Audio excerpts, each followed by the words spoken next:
he could visit the booze shop and buy beer. "Good day, old fella," said the pleasant young man who was there a couple of days a week. "What do gentlemen of the road have to say today?" "It's snowing," he replied. "Proper snow," the lad added. "A proper winter," he said, and winked roguishly. "Any chance you could slip me a few coins, my friend?" There was a ka-ching as the boy opened the till and scooped a palmful of 100-kroner coins from the drawer. "There you go, old fella," he said. "Go and get yourself a bite to eat." "Yep, I sure will," he lied. "A burger." He could see from the young man's expression that he didn't believe him. Not that it mattered. "What's your name again, my friend?" "My name's Stegen," the boy laughed. "As I tell you every time you come in here." "Names don't matter," he mumbled on his way out. "Just eyes. The eyes tell you everything you need to know about someone."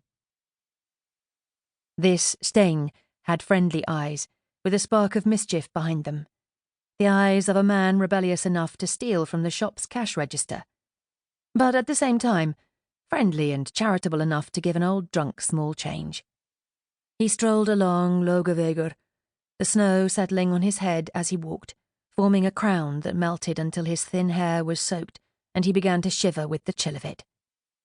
At the corner of Snorre Brot, he crossed the street and went into one of the tourist shops. The thin, miserable man who worked there immediately threw him out. He tried to mutter that he only wanted to warm himself up a little, but that made no difference. The skinny guy was adamant that this wasn't the place for him, and glared at him with his blank eyes, threatening to call the police. That would be something, being pulled by the law in a shop in the middle of the day, as sober as a judge, and without even losing his temper. That would be a waste of a ride in a car and an overnight stay, so he left and walked briskly down to Kjørgaður. The heating under the pavement along this part of the street was easily enough to melt the falling snow, and before he knew it, he was indoors with a mug in his hands. He hadn't even needed to spend any of his stash of coins.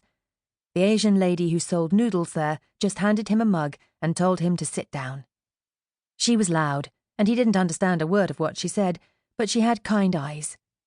He could see in them that she missed her parents, in a distant land far away, so she was happy to do a favour for an old guy with no home to go to. He sipped his coffee, which gave him a glow of warmth inside, and leafed through the newspaper on the table in front of him. On the first spread, there she was, Úrsula Sigurdardottir, with the news that she had become a minister. Somehow it didn't seem quite right that she could be as grown up as she appeared in the picture, but there was no doubt that it was her. Once again he had the odd feeling he sometimes got, that the lives of other people moved ahead along straight lines, while his own time went in circles. He took out his notebook and was about to write down these thoughts when his eyes strayed to the man at Úrsula's side in the photograph. They both smiled as they looked at the camera, but while her eyes were lively and cheerful, as they always had been, his were as cold as ice. These were the coldest eyes in the whole world. He stared at the picture and failed to understand how Úrsula, now a minister and whatever else she might be, could stand there and shake the hand of this man, the devil incarnate.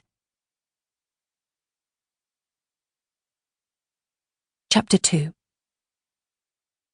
They had just left the marriage guidance counsellor's office that Monday when Úrsula's phone had rung and the Prime Minister gave her 2 hours to make up her mind about taking on the role of Interior Minister for a year, a post combining the ministries of Justice and Transport.